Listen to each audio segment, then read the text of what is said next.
With IAE 2954 in full swing, the Crusader Intrepid is now fully available in the game. It was available in the PTU for a while, but now you can buy it with real money for a measly $80, although there's a slight discount currently. But in this video, we're gonna see how the Intrepid stacks up with the other existing starter ships in the game. So looking at the ship, it's one of the larger starter ships in Star Citizen, up there with the Origin 300 series and the Nomad, although it's a bit shorter than those ships. This ship seems to have more amenities than other starter ships. For one, there's an actual hallway leading to various parts of the Intrepid. Usually it's just a cockpit and a living area, or just a cockpit. The living area has a lot of features. It has gun racks, some storage, and a suit locker, which are uncommon in starter ships. I think only the 300 series, Cutter, Sulin, and the Nomad have gun racks. Then of course there's the bed, bathroom, and a living area with a small kitchenette. There's also 1500 micro SCU or 1.5 SCU of storage above the bed. So this ship could be really good for bunker running and security missions. Towards the back there is 8 SCUs of cargo space, lined up in 2 rows. I've tried to see if I can fit a 4 SCU box inside the cargo bay, but given the way the underside is shaped and the positioning of the landing gear, fitting in a 4 SCU box seems impossible. And even if you do somehow manage to get it in, getting it out is not gonna be fun. Theoretically, you can fit at least 13 SCUs of cargo if you use all the space in the engineering room, as long as you access the cargo bay from the outside.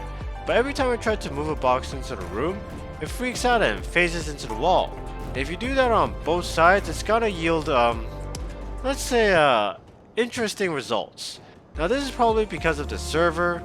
I'm pretty sure in ideal situations they'll be fine, I think. Despite being on the high end in cargo capacity for starter ships, I wouldn't recommend this ship for cargo hauling. But then again, that's not what most starter ships are for, except for the Nomad. But in spite of its cargo capacity, the only vehicle that can fit inside is the Mirai Pulse, which isn't surprising, but I don't recommend storing it in the cargo bay because it's quite glitchy. Instead, store it in the hallway. You may be able to fit the Iopa Nox in there if you tried really hard, but it's not worth it. Looking at the specs, the Quantum Drive is a standard B-grade Foxfire.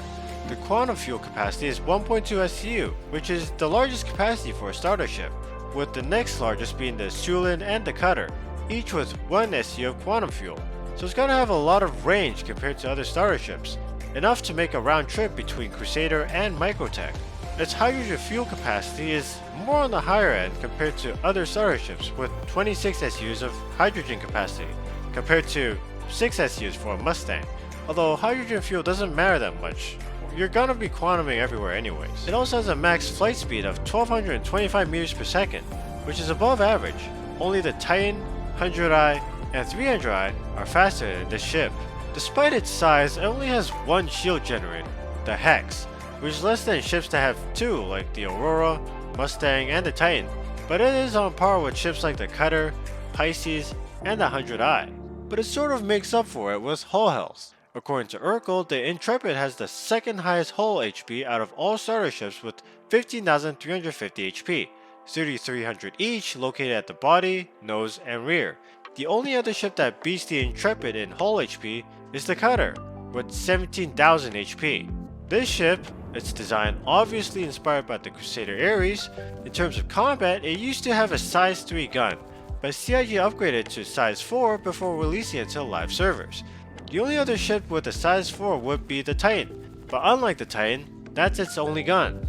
The default gun being the Rhino Repeater, accompanied by 2 size 1 marksman missiles. You can upgrade it to a weapon that does more damage like the M6A or Attrition, but that's about it.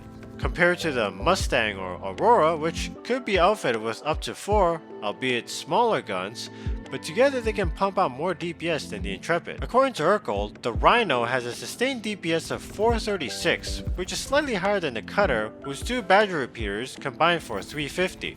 Now I've tried it out fighting bounties. LRT bounties are pretty easy with the Intrepid, but the low shield can make combat kind of dicey if enemy pilots get a good burst on you. But once I moved to MRT bounties, there was a massive difficulty spike.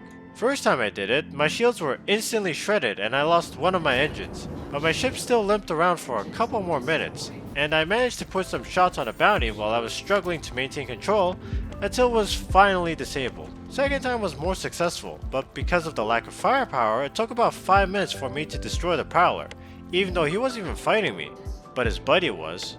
Third time, my ship was disabled almost instantly. However, my ship was slightly damaged from the previous LRT bounty, which doesn't help. Now to be fair, starter ships aren't ideal for MRT bounties, but I had more success with the Mustang. Although this patch has made bounties slightly harder, they no longer make it obvious which ship is the bounty. You have to find out yourself, sometimes the hard way like I did. The ship most similar to the Intrepid would be the Drake Cutter.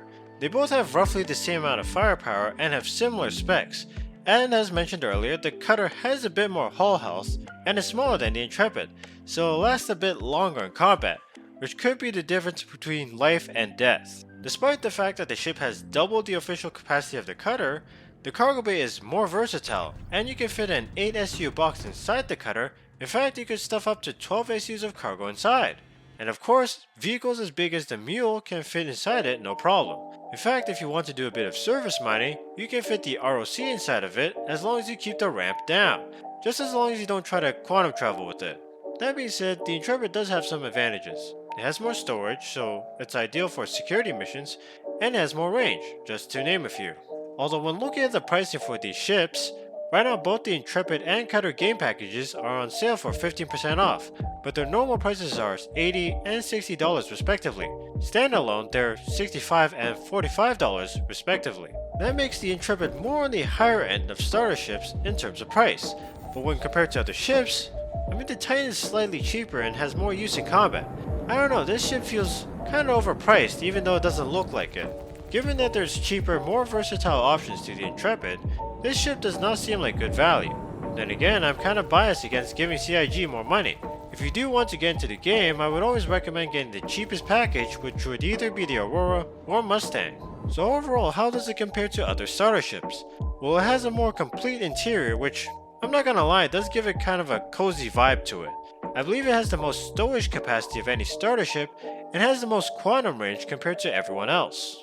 However, it is less versatile than other starter ships. You can't put any vehicles in it besides the Pulse, and it has less firepower and protection compared to other less vehicle-friendly starter ships like the Sulin or the Mustang. So I would say it's not a good starter ship.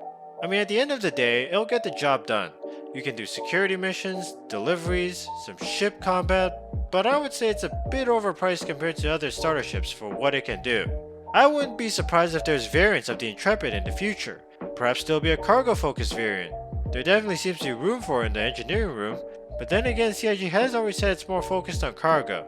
Or a combat-focused variant, where it has more weapons, or a bigger gun, or more shields. Although if it doesn't, it wouldn't be the first. The Sulin and the Nomad don't have variants as well, and frankly I wouldn't hold my breath for any new variants for this ship. If you made it this far into the video, thank you so much for watching, I really appreciate it. If you enjoyed or found this video helpful, hit that like button, subscribe and ring that bell. With IAE in full swing, I'm going to be taking a look at more new ships like the Polaris and the Starlancer, and time permitting make some videos about them. So if you don't want to miss out on that, then again, subscribe and ring that bell. Speaking of which, if you want to know the best way to acquire Quantanium so you can sell them, and perhaps buy these ships in the future, then I highly recommend you watch this video right here.